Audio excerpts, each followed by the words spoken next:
আর কয়েক ঘন্টা পর সিঙ্গাপুরের বিপক্ষে মাঠে নামবে বাংলাদেশ জাতীয় ফুটবল দল। সত্যি কথা বলতে ভিয়েতনামের সঙ্গে বাংলাদেশের জাতীয় ফুটবল দল যে পারফরমেন্স করছে সেই খেলাটা দেখার পর আজকে সিঙ্গাপুরের বিপক্ষে হামজা চৌধুরী বা সুমিত সুমরা আসলে কোন ধরনের ফুটবল খেলবে, তারা কতটা অ্যাটাকিং খেলতে পারবে, সিঙ্গাপুরের বিপক্ষে আসলে বাংলাদেশ জিততে পারবে কিনা বা ড্র করতে পারবে কিনা সেটা আসলে বলা খুবই মুশকিল।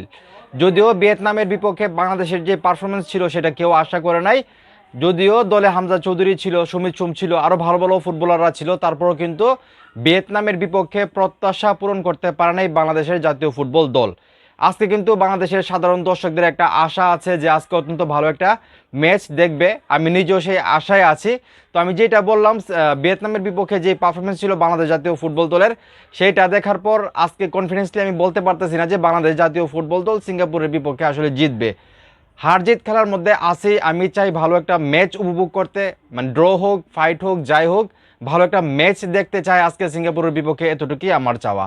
এখন এই মুহূর্তে যারা আমার এই ভিডিও দেখতেছেন, আপনাদের কি ধারণা সিঙ্গাপুরের বিপক্ষে কি বাংলাদেশ জাতীয় ফুটবল দল আসলে জিততে পারবে নাকি ড্র হবে? আপনাদের কি মনে হয় সেটা অবশ্যই কমেন্ট করে জানাবেন। ভিডিওটা ভালো লাগলে অবশ্যই শেয়ার করবেন।